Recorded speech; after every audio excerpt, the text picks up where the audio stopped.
what's happening right here. So another video, and before I drop my top albums of the year, I decided to do this video. I'm happy to do this video. I'm intrigued. I'm waiting for the hate. I know this is gonna rub people the wrong way. This is my top 10 most disappointing albums of the year. It doesn't necessarily mean the albums are trash, but some albums is like maybe the expectations were so high and they just didn't live up to them. And some of them probably were trash in my eyes. This is my opinion. So I'm leading with that. Now after that, y'all can take with it what y'all want. But this is for entertainment purposes, man. Give y'all some content for the day. Top 10 most disappointing albums of 2020. Here we go. As with most of my lists, I will start off with an honorable mention because I couldn't fit everything. And y'all gonna be mad off top. I'm gonna start with Westside Gunn, Who Made the Sunshine. How dare you start with a Griselda album? Oh my God. This is why I put this. It's on an honorable mention. It didn't make the list. But because Westside Gunn, all of Griselda, every project they have made has been super stellar, has been super fire. This was his first major label release. And to me, the beat that they used and stuff, it just differed from what I like from Griselda. It was just different in a kind of way. It was like he was trying to have more of a mainstream kind of sound. Not all the way mainstream, but it didn't have like them samples and them grimy beats and stuff that I really enjoyed from Griselda. So that's why it is one of my most disappointing. And the fact he has other projects this year that probably would be on my top albums. Is fire. But another one that this is the last honorable mention I'm gonna name, is Eminem, Music to Be Murdered By. And this is the first. They had a side B, side A, side B. So this is the first one. And it's just, I just wasn't like super impressed with it. I was just like, this is what you expect, and it doesn't have a lot of playback ability. I expected more. It just wasn't. I wasn't crazy about it. So I know y'all gonna kill me in the comment section. How dare you? Eminem is the GOAT. He's the greatest of all time. You don't know music. You're racist. Say what you want to say. Number 10. Kid Cudi, Man on the Moon 3. Oh, I feel the hate. Oh, I feel the hate from right here. Oh, I know y'all subliminally shooting me through the screen. Why did I put Kid Cudi, Man on the Moon 3? Because this sounds like Astro World Part 2. That's why. Because, Kid Cudi is the father to Travis Scott. Yeah, but he was following his son. Your daddy walking around the mall in some skinny jeans, in some kind of shit that the child put together. He's a following. He's not leading. That's why I put number 10, Kid Cudi, Man on the Moon 3. Number 9, Tory Lanez, Loner. The one he dropped the other day. It was the rapping and stuff. It was on point. They had some nice raps. I like whenever he spits, pause. But it was a lot of guest appearances. Too much club shit for me personally. I don't like no club music. Where is that being played?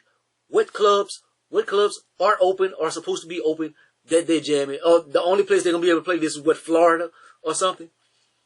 That, and just it was over ignorant. And I don't like when Tory Lanez is like, especially now, like earlier on in his career, maybe when he was in that drug kind of bag, it was cool. It was like, we didn't know who you were and stuff, and everybody has that drug background or something. Maybe he sold a bag of weed, or he sold a vial of crack a long, long time ago. Tory Lanez does not come across like he was Scarface. So I don't want to hear that from Tory Lanez in 2020. So Tory Lanez, Loner, number 9. Number 8. Something this brother took off a long time. Finally came back to music. And he overcame a lot of things. But he came with a 10-hour album that was mediocre. Number 8. August Alsina, The Product. 3. State of Emergency. It was not all that. Then you had your entanglement stuff with Jada Pinkett. And then you dropped your project with 1 million songs. Then you came back and tried to benefit from that. And made the entanglement song featuring Rick Ross. And that was a super lame move. Number 8, August Alsina. That's as much publicity as you're going to get from me. Number 7, this one pains me. It wasn't a super bad project, but it's just my expectations are so high. And then when I listened to it, I was like, it doesn't have a lot of replay ability. I'm not going to listen to this anymore. I maybe tried to listen to it one more time. It just wasn't that for me. And number 7, Division, Amusing Her Feelings. And I watch Joe Budden podcast up there like, oh, Division, Amusing My Feelings. Oh, it's so great. And how, oh, it's better than Party Album and this and that. I did not think all that. Amusing Her Feelings was not amusing to me. Bad pun. Number 6, Big Sean, Detroit 2. I was so looking forward to this album. This is probably the only album in 2020 that I actually purchased. I purchased this album with the bundle. I bought the t-shirt. And the t-shirt is fire. This shit is amazing. Harder Than My Demons. Detroit 2. This is fire. You know what wasn't fire? The album. He was in a very serious place in his life. Oh, I've overcome depression and this and that. In relationship stuff, my ex-fiance's passed away, this and that and that and that and that. That album was very shallow. The album was, it wasn't a lot of depth in it. It was him reaching for the young sound. I'm gonna get together with Post Malone and I'm what I was. And y'all probably love that. Anything Post Malone is amazing. No, it's not. Just because he's the great white hope. Oh, you're racist. Because I mentioned he's white. No, I don't want to hear Big Sean and Post Malone. No. So, it is number 6. Number 5. And y'all really going to hate me for this one. And I think, in being that this is number 5, they are bad for each other. They need a breakup. 5. Jhene Aiko Chilombo. Oh my God, how dare you, Pussy Fairy, oh my God. It's the greatest. No, it's not. I got into Jhene Aiko, Selling Souls. That kind of music right there. She was deep. She was soulful. Now she fucking ratchet. I don't want to hear Pussy Fairy and her talking about how she wants some dick from Jhene Aiko. Summer Walker is more sensual with her nasty talk than Jhene Aiko. Jhene Aiko, I want to hear some soulfulness from her.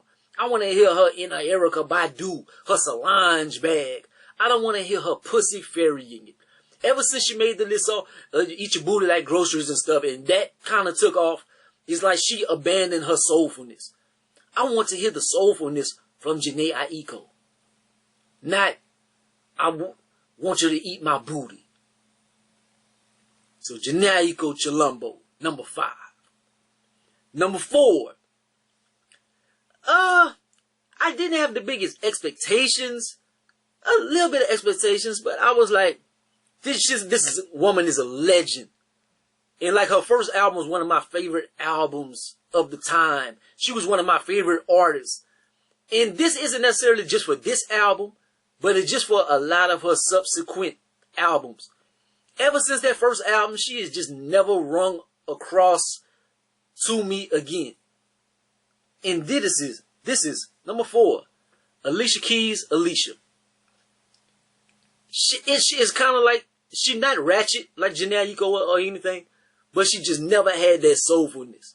Like she had Cage Butterfly, and she had a lot of those records, and some beautiful records, falling in all that, on that first, songs in A minor.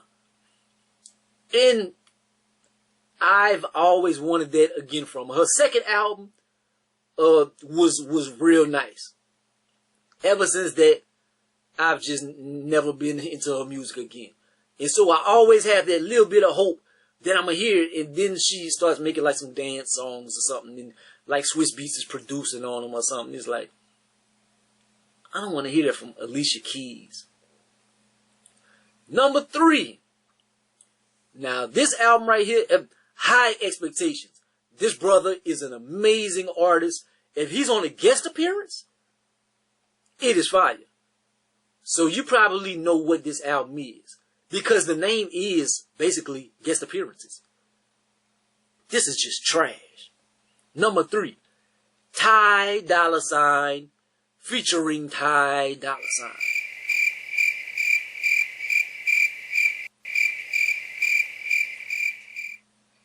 Moving on. I don't have to say much. This shit was doo-doo. Trash. There are like 2 songs on here that I probably liked. Number 2. This one right here, y'all gonna hate me for this one. Y'all gonna hate me for this one. This, I can't say I'm the biggest fan of her music. I think she can rap her ass off. She is a beast on the microphone. She is gorgeous. She can shake that ass like no other. She has hits on top of hits on top of hits. I think she is the queen right now. She holds the top position. But her album was doo-doo. As much things personally happened in her life in 2020, and she made the most shallow album of the world. Every song was about bouncing on dick, my ass, etc., etc., etc. Meg Thee Stallion, Good News. No, the name of the album should have been Bad News, because it was bad news when this album came across my ears. It was doo-doo. Because I don't want to hear, it was 17 songs. I don't want to hear about your pussy, how good your pussy is, how wet your pussy is, how much you bouncing on some dick, and you making him trick on you, and this and that, for 16 straight songs. Nicki Minaj, she is the queen overall. Like, even in her days, she had a little diversity. She had her moments where she mocked and changed her voice, and she had at least some pop songs and this and that, and had a little more depth. She's still shallow as a puddle herself, but she diversified a little bit, at least. Even Cardi B, a little bit. At least she had some of her Spanish influence and have a little bit of that. Like, this was just singular trash. And number 1 most disappointing album of 2020. You know how disappointing this album is? I bet you don't even remember this came out in 2020. This artist is a phenomenal artist. And the thing about it is, he always drops a random song, and it is just the most fire stuff in the world. But when he drops his albums, you look for those songs, they are nowhere to be found. When you listen to the music, it is the most spaced out, retarded shit that you can find. And this brother right here, I bet you don't remember this album came out. So before you be like, how dare you, oh, this was fire, you don't even remember this album was out. Number 1 most disappointing album of 2020. Childish Gambino, Donald Glover presents This was straight garbage. Straight doo-doo. For such a talented brother that can sing his ass off, can rap his ass off, can act his ass off, can write scripts like crazy, can do stand-up comedy. He is great at everything except for dressing. Donald Glover. This was doo-doo. But that is my thoughts on this video for 2020. Now the next up is my top. I might name it top 10, but I'm gonna do more than 10 records. I might just name it what it is. I might do 15 records, but the best is coming up. Might drop that tomorrow. But leave your hate in the comment section. I know the hate is coming. I know the hate is coming. Like, comment, subscribe, go be the greatest and most hated man. I'll let your boy. NBA start tonight. Ooh, it's on now. Peace.